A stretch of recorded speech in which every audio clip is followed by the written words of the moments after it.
Do you really drink milk raw? How do you keep animals safe in extreme heat? What state is the best place to buy raw land for homesteading? Fruit versus fodder trees. How do you section off a property? What is the number one thing that you wish you would have wanted to be able to do on your homestead, but you haven't had the time or the money? How can a person with no assets afford to buy land for homesteading?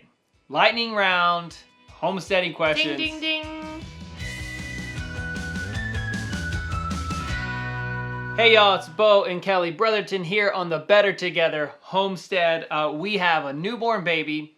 It is 104 degrees outside. Sheesh. And I just really jacked up my knee, like out of frame. It's lifted up with ice. I can't move. I've never been injured. Welcome to the studio and the way that we get it done, even when it's not easy to do it. We're going to do lightning round questions. And we're going to make it a little bit kind of fun. We have questions and we are going to limit ourselves because I want this video to be around about 20 minutes long. So we have 7 questions that you guys asked us. And here's the kicker. Kelly and I only have a minute and a half. 90 seconds. To answer.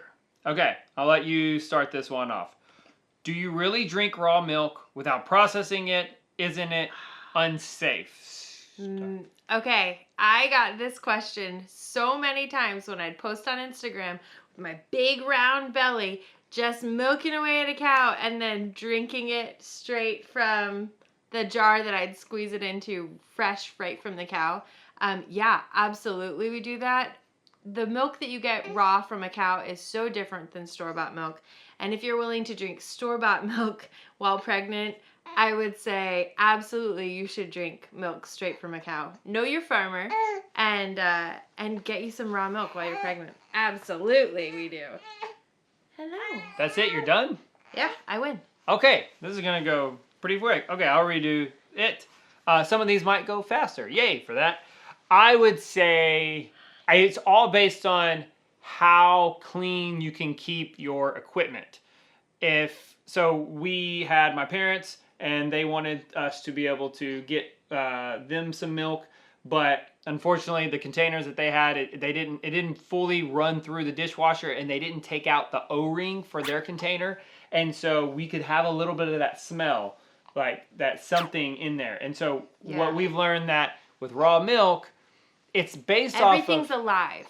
With your Yes. store-bought milk, everything's dead. Like when you heat your milk up as high as it I thought takes you had your 90 seconds. to be pasteurized, you're taking too long on yours to get to the point. I got my thing. When you want it to be pasteurized, you're killing all the enzymes, you're killing all the good bacteria, and you're killing all of the bad bacteria, and what you wind up creating is this just sweet drink.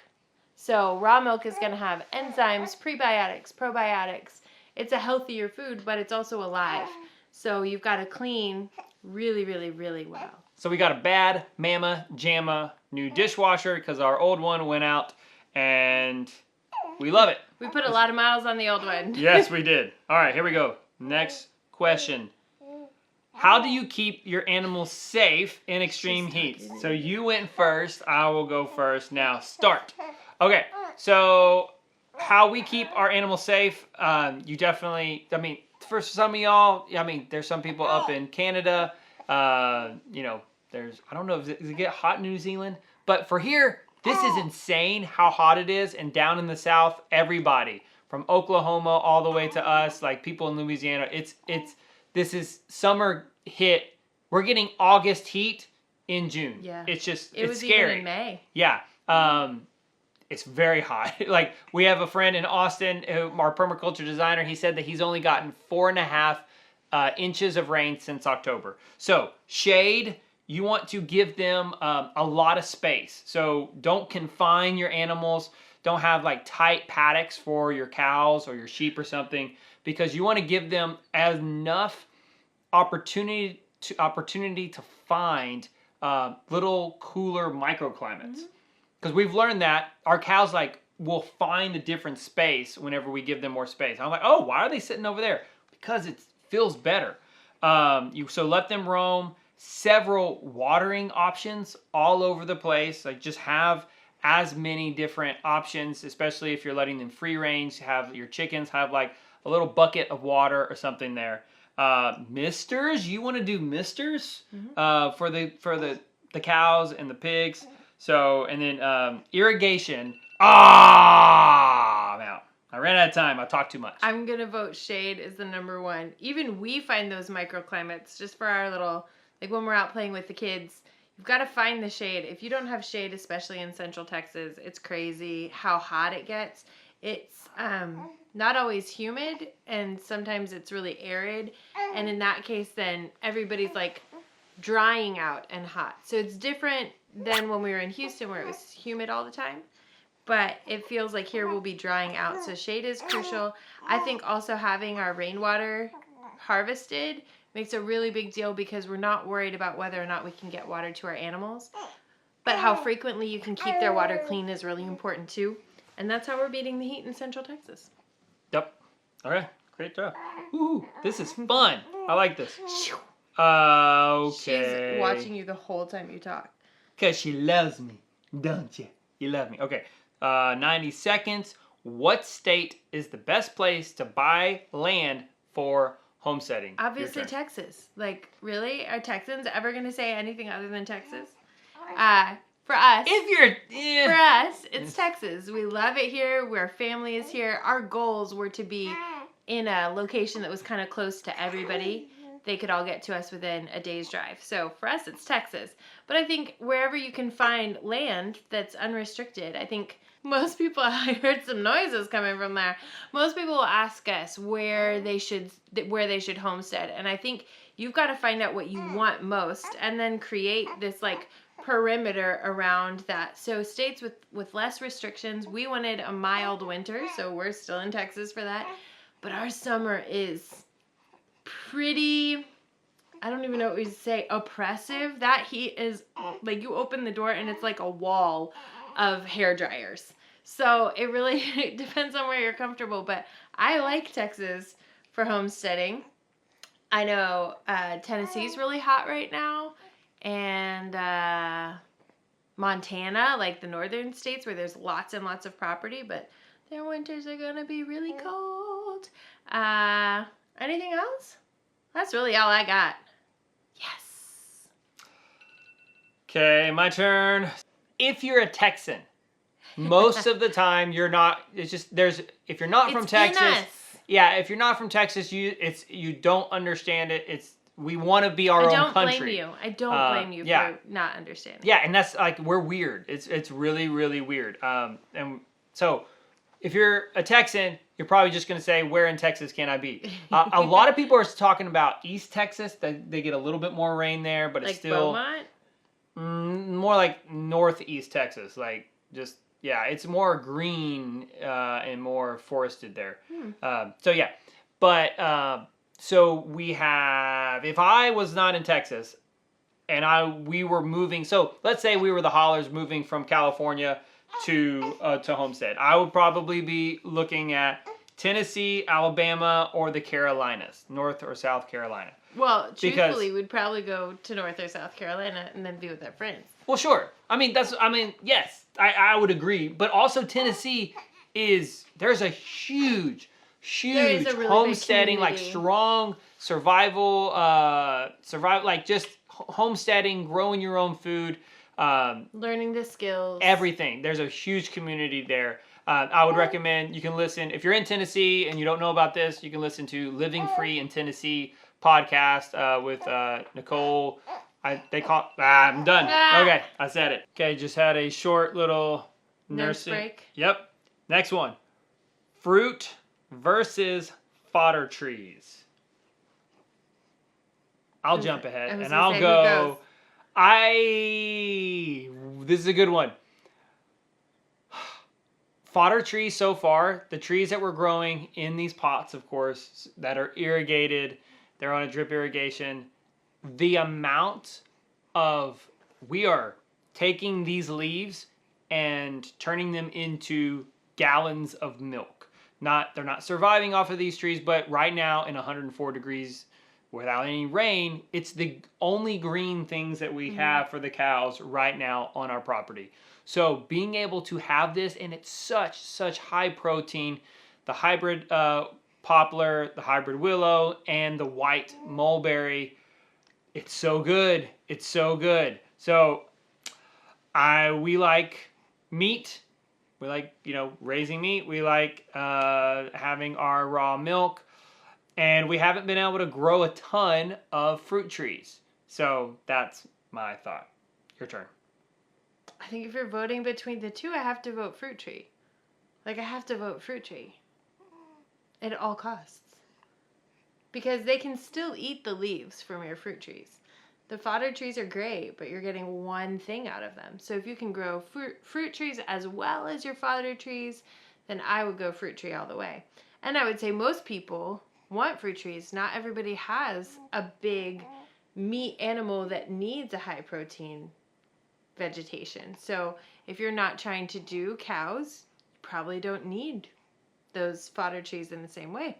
What do you mean? If you had rabbits, you could do it with rabbits, but I'm sheep, saying if you're goats. just doing a small homestead or just starting out, I don't think you have to have those.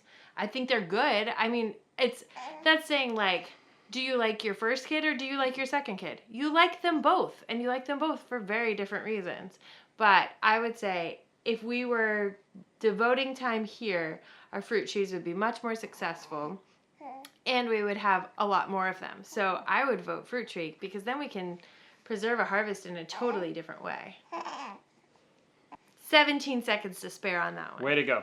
Okay. How do you section off a property for different things? Milk cow, chickens, garden. Go? If you want to. I can take it. Okay, I'll go. So we just talked about this same topic on YouTube Live the other day, and really what it came down to were these zones. So Bo got into permaculture in a deep kind of way. Before we moved here, he was following Jeff Lawton, learning all that he could about what it looked like to create a symbiotic property. So we learned a lot about that first zone being your house, your zone 0, and then attending to everything that is in zone 1 is going to be the most frequent thing that you do, the place that you go every single day. We do that, and we do that pretty frequently. So we've got the zone 0, which is our house and our studio that we're in every day, right by the rain tanks every day. And then the cows, our garden, our chickens really even are all still in this zone 1 that we get to every single day. And then outside of that, it's almost like concentric circles, but not even, like a bullseye.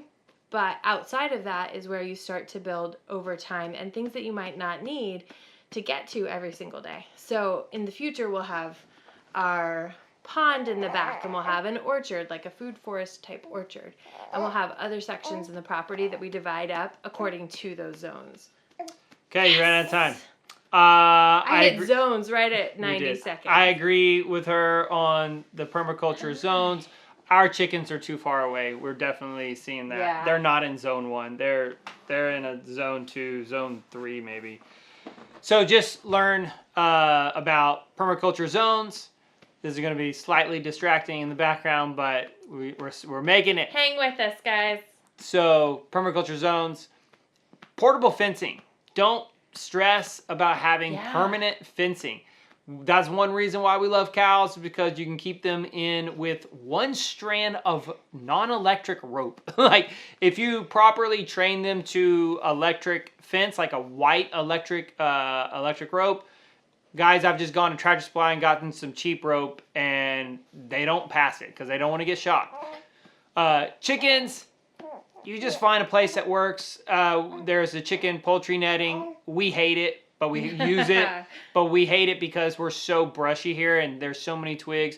Everything gets stuck in all the netting. Pigs are on electric wire too. Pigs are great for electric wire. Also, you can. They need 2 strands, but maybe we could do one. I mean, some people do one. Yeah, so you can do one. There's also pig netting as well. So I would say temporary fencing until you really figure it out. And then if you figure it out and you're like, yep, that's what I want for my permanent. Oh, we're done. We're done. Okay. I know. Here we go. This is going to be a fast one, I think. What is the number one thing on your property that you haven't had the time or the money to complete? Hands down, the pond. You're going to have to project because you're far away. You got to yell. It's the pond. I wish we had gotten a chance to do the pond beforehand, and it was either like, oh, we just didn't have the money to do the pond, or we didn't have the time. They were like ships passing in the night, right? Like never the two shall meet.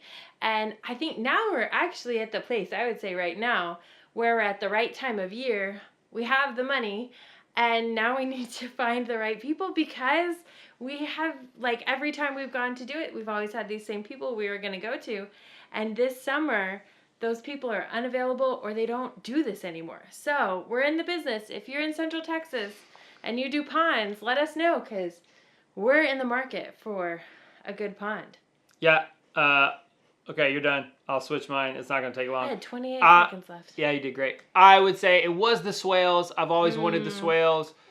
I think it's still correct, the fact that it just doesn't make a lot of sense with our layout and the animals that we currently want. I still, things that I haven't done fully, because I was planning on doing it, then it got too hot, I had a baby, is the pocket ponds. So it's all about water. That's the thing. All about water. The pocket ponds to be able to hold back a little bit of water, and then the pond in the back to have fishing. We really want that. We're excited about the recreational part of that, this family time back there, and getting like a barbecue grill or something back. I don't know, it'd just be cool. Yeah. It'd be cool to have the pond. And it's completely dry. Right now is probably the best time to do it. So we might just need to bite the bullet and risk it and just drop some cash, because it's going to cost probably $5,000 to $6,000. Ouch. Okay, moving on. Here we go. Restart it. And this is the last one. Oh my goodness. I saved the best for last. How can a person with no assets afford to buy land to build a homestead? We might go over the 90 seconds. I think you have to one. honor it. You can't cheat it. Okay, I'll go first. Y'all, I'm sorry. You can't. You're not going to be able to buy land without any money, period. Like you cannot trade nothing for something. The government's not going to give you free land. If you're not going to get inherited any free land unless you already know of it. If you have a grandparent or a rich uncle that has some land, then maybe start befriending them and see if you can live on their place, and just, I don't know, but you would know that. And so if you're asking the question, it's not going to happen. So you're going to have to work super duper duper hard to be able to make this dream possible. And you're probably going to have to start slow. You're going to have to get out of debt. You're going to have to get a second job. You're going to have to maybe buy some sort of real estate that you can build up that equity and not just wasting money on rent, to where I'm done. You're gonna have to bring it home, Mama. Yeah, so some of the things that we talked about when we looked at this is like the real long shot. It's totally a meme right now that says, who's in on being a bunch of friends that buy land together and garden and raise some animals? Like, who wants to go in on the property with me? That is like legit. What if you got together with a bunch of friends and did that? We know that there are lots of groups of people doing this already. You just have to find their Instagram accounts or their YouTube channels. So this is like a real thing, and it's totally happening. Get together with friends, find the like-minded people. But you'll probably not own that whole property outright. You might own a section of it. You might have one person buy it, and then you're kind of leasing it from them, or you're offering service in order to kind of share crop on it. And that might be a really realistic thing. That might be even more realistic if you have family members or people in an area nearby that have 100 acres or more, and they say, take these 10, steward it well, and then in exchange, you're going to help me during my hay harvest, or in exchange, you're going to help me do my market garden or something like that. There are certainly creative ways, but that's not having no asset. Your time is your asset. Your strength is your asset. Your availability is an asset. So you have things to bring to the table, but without that fortitude and honestly without the financial freedom to let go of debt, then you still have a bucket that you have to pour money into. I did it. I think you did. You did great. All right. Yeah. This is a fun thing to do for us to get out of the heat and just enjoy sharing those insights with you guys on questions that you've already asked us. So I'm glad that you guys are here for that, but know that most of the content you're going to get here is going to be related to living in our shed house that we converted. It's going to be related to our homestead, leaving the suburbs and getting to Central Texas. What did all that look like? You guys can find more about that on Instagram. Bo is Better Together Life, and I'm a Better Together Wife.